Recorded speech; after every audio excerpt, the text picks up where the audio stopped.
Hello, everybody. Welcome back to the Scenic Route Astrology. If you are not familiar with my channel yet, my name is Makayla Davis. I'm an astrologer, and today we're here to talk about the new moon that happened on Sunday, August 8th. I'm recording this on Tuesday, August 10th, a few days after, but there's a reason. There's a reason why I've kind of waited to put this new moon video out. There was a lot of energy behind it. If you were following astrology on online or other YouTubers or anything like that, you probably kept hearing Lionsgate portal opening up. And it's true, it happens every year around this time. I'm not too familiar with it, but it is an energetic portal that opens up, that initiates new change, which happens on a new moon. Like a seed is planted that's going to begin a 28-day cycle and then a 2.5-year cycle. This is the gestation process of the lunar phases itself. But with the Lionsgate, it's especially a creative force for expressing your creative self, right? Your own expression, like your own truths, if you will. And this is a good time to begin something new, especially around all the work that you've been doing up until this point in this year.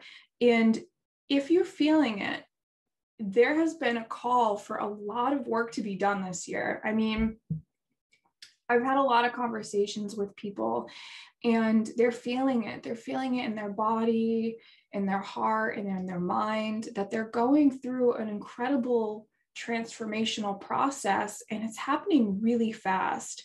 And I do see it happening really fast on the collective level, and then on the individual level, you know, in my friends and my clients. And it's just important to recognize that this is not an easy time for us to be in astrologically. The universe is really pushing us with this Saturn-Uranus square that we've been dealing with all year to make a change within our own structures, to break free from crystallized patterns and belief systems that we've been holding on to that really dictate our inner world and also our outer world. Okay. So just hang in with me here. I want you to think about, is there something that you've been sitting on that you really want to make a change on, but you haven't taken the step yet? Is there something that, whether that is healing, you know, trying to get through healing, whether you're grieving and it feels like you're stuck and you haven't been able to push through the grieving process, or maybe you're just not happy with your work situation anymore, and COVID really showed you what kind of quality of life you would rather prefer. Maybe you're not feeling comfortable anymore in the house that you live in, the home environment, or where you live. Maybe you're not resonating with certain groups of people anymore. You know, maybe you're seeing that your values and your beliefs aren't aligning with things that you did align with for a long time. This is really being shown in this energy. Okay, so the new moon in Leo happened at 16 degrees at Leo in your chart. Okay, so you can look to where Leo is in your chart, look at 16 degrees. You know, the sun and the moon were conjunct. Okay, and it was opposing Jupiter. Well, it was in between Jupiter and Saturn in Aquarius. Okay, Saturn is retrograde at 9 degrees Aquarius, and then Jupiter's at 28 degrees in Aquarius. And the opposition is happening right in the middle of those two. So here it's straddling the need to break free from our conditioned patterns and beliefs. Okay, things that have been crystallized within us, or in our emotions, within our psyche, what society has put on us. Okay, and you can see the revolution and the change happening within individuals. breaking free of these patterns. Like, I don't agree with that anymore. I don't believe like that anymore. And then also maybe trying to learn new things or discover new information. This has to do with the nodes right now. It's happening. The nodes, the South Node in Sagittarius and the North Node in Gemini. Okay. The South Node, letting go, Sagittarius, our beliefs, dogmatic, you know, visions that we've been holding on to for so long, like letting go of some of that and funneling it through and asking more questions, having more conversations, taking in new information that maybe feels like it resonates more with us. And this is a really important time to focus on yourself, to find what resonates with you and you only. It doesn't matter what everybody else's opinion is. It doesn't matter if you're the black sheep in the family now because you're changing your religious belief system. You have to do what's good for you in your heart. And a way to check in with yourself, if it's the right path, if it's the right step in the right direction to go into, is to ask yourself, where is this motivation coming from? Why am I choosing to break free from this pattern or this job or this relationship? Why am I being called for the need to heal? You know, I think I've heard a lot of astrologers, and I don't disagree about taking steps towards these directions. And I do think that we should be taking steps in these directions. But if you're not ready to take the giant leap, just do baby steps. You know, one thing at a time. Go soft. You don't have to go like the lion. You don't have to. You know, you can let that this week be like a burst of download or energy that comes through you that is like, ow, you know, like rawr, okay, internally. And then you begin to shape and shift yourself around that, but do it for you, and then ground yourself, go back inward into yourself and start asking yourself these questions. You know, what is blocking me? Where is this block coming from? Why can't I take that step? Is it fear? Is it doubt? You know, Pluto is still retrograde. Pluto to me is behind all this energy, asking us to really, really dig in. Retrograde, go in, yin, go yin in. Okay, it's in Capricorn. So go into those old beliefs and structures that have crystallized within yourself in the shadow material, and don't be afraid of it either. Don't be afraid of the emotion that you'll feel, and it'll be hard. And if it's really hard, you know you're doing the right work because you're changing something. You're acknowledging it. The shadow stuff in you needs to be acknowledged too. It is not you, but it is a part of you. And you need to give those voice. Those fears, you need to give voice. Or anger, or frustration, or, you know, we could be angry. We could be angry at our governments. We can be angry at the way that we've been treated or other people have treated us. Okay, but hold compassion for them because they don't know either. I was joking. I was talking with a friend the other day and I was like, wow, the more I am learning, the less that I need to speak because I am holding consciousness, like more knowledge and consciousness around me. And the more compassion I have for those who have wronged me and hurt me because they don't know, right? They don't know yet. They're almost like charging with like this tunnel vision, but not taking in actually the bigger picture and the whole portion of it. Okay, so it helps to ground yourself. You do meditations, you know, put your feet on the ground and just sit for 10 minutes and take some time to feel these emotions coming in, these fears, these blocks, the want and the pull to do something. But if you're only like, I can only do a baby step, that's fine.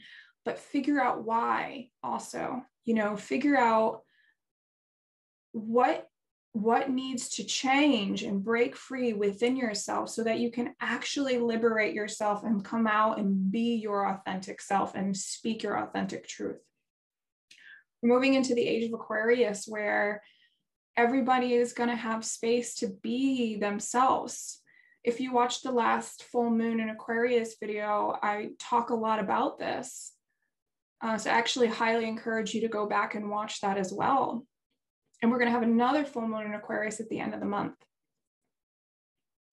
So here the sun and the moon, they came together in Leo, and they gave you perhaps a burst of energy that you felt like a click, right? Like, this is my truth. This is authentic to me. This is my creative force. This feels good to me.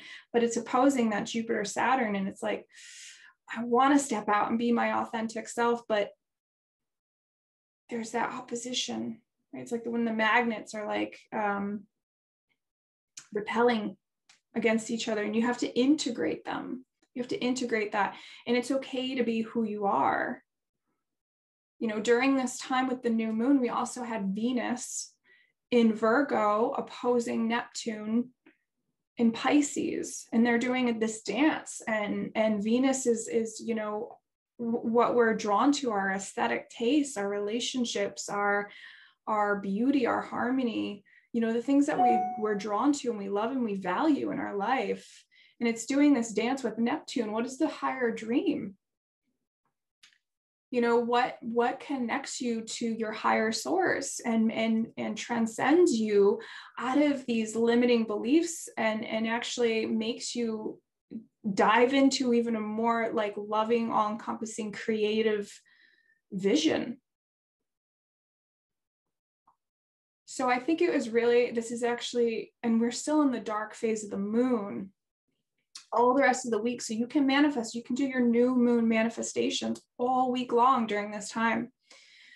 I mean, I'll root for doing a manifestation actually whenever you want, whenever, but this week, especially even 2 days after, you know, write down what that dream is or how you'd like to show up in the world and not hold yourself back anymore.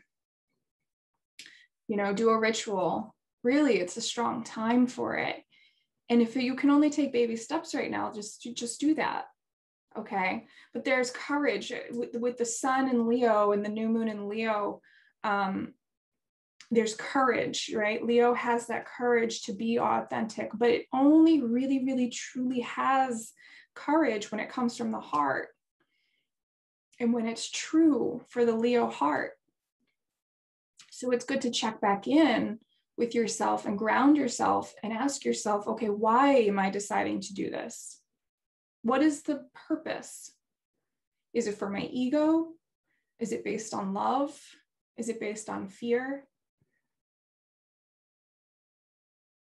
That's why I needed to wait to put this video out, because I also needed to sit with my own business and my own self and just do a check-in. Where am I going? This is important work for me. You know, what is the messages that I really feel are important to my community? And you know, you'll have all these different opinions floating around, and it's about finding who resonates with you and who encourages you to be your highest vibrational self. You know, who is sticking up by your side and saying, it's okay for you to be you. I accept you for who you are. You are you, I am me. And you know, there's no reason to just have compassion for other people being their authentic self as well. And if they hurt you or they wrong you, to have compassion for that too, you know, for them not knowing. Because our purpose here is to learn how to love. It's not to have 7,000 yachts or, you know, 15,000 houses all over the world. And I mean, that's great, but the real purpose here is to learn how to love. And that has to start with learning to love yourself. Because if you don't love yourself, if you don't ground yourself in your own safety and security and being who you are and showing up as who you are, okay, the rest is shaky. The rest of the foundation that you're building now, so important what you're building. You're building your own authenticity during this year, during this time, as we shift into the Aquarius age. And we literally all have a special, unique gift to bring to the collective. You know, no two people are the same. We're all colored and conditioned by our different experiences and our different natal charts and our different visions and beliefs, but we can all help each other grow, and we can all raise an awareness and actually hold more space for everybody to just be themselves and accept other people for being themselves, but also accept us for being our own authentic self. You know, so I really think a big portion of this new moon in Leo was learning to love yourself and your authenticity and your individual nature. And if you still need time to go inward, then yes, the planets are, a bunch of them are retrograde, like Jupiter and Saturn and Pluto retrograde. Like, we need to go in. we still need a Chiron. We still need to go in internally and do some healing. That's the backdrop. Do some internal healing, you know. Neptune as well. So be kind to yourself this week, and you don't have to like go out through the lion's gate in a huge roar. If you do, by all means, go for it. You're ready, go for it, do it. But if you don't want to, take the baby steps. It's okay, you know, feel it out. It's like when a kid's like, well, some kids, I don't know, I don't have kids, but I can imagine, you know, a kid walking down the stairs at Christmas time, you know, and like peeking around the staircase corner to see if like the presents are there. And they're like, oh, I don't know, you know, like you're kind of like figuring it out. You're kind of just slowly, gradually stepping into your authentic self. And it's scary. It can be really scary sometimes because you're, oh, what are other people going to think? How are they going to react? Will they accept me? It doesn't matter. And that's why you need to do the grounding. And that's why you need to check in with yourself and ask yourself, why am I doing this? Where are these motivations coming from? Where is this creative spark to be who I am? Where is this coming from? What is this rooted in? Okay. So that's my advice for this new moon in Leo. I hope it makes sense. I hope I made sense. I've been thinking a lot lately and I've been feeling through my body a lot lately. Meditation helps during these times for sure. And allow these emotions to kind of wave through you and go through you, and take the time and space to figure it out and to really find the inner motivation and the deeper healing and wealth that literally is in the bottom of your root chakra and in the well. Okay. Like always, if you want to book a reading with me and figure out what's going on for you in your chart, you can book a reading at my website, www.astroroots.com. Please follow me on the Scenic Route Astrology on Instagram or on Twitter. My Twitter is like low key, but more active on Instagram. And please leave me a comment if you like. Don't forget to hit like and subscribe. Definitely hit like and subscribe. And yeah, if you have any questions, or let me know how this is showing up or resonating for you, I'd love to know. Just leave me a comment, and I will be back soon. Okay, everybody, have a great week. Bye.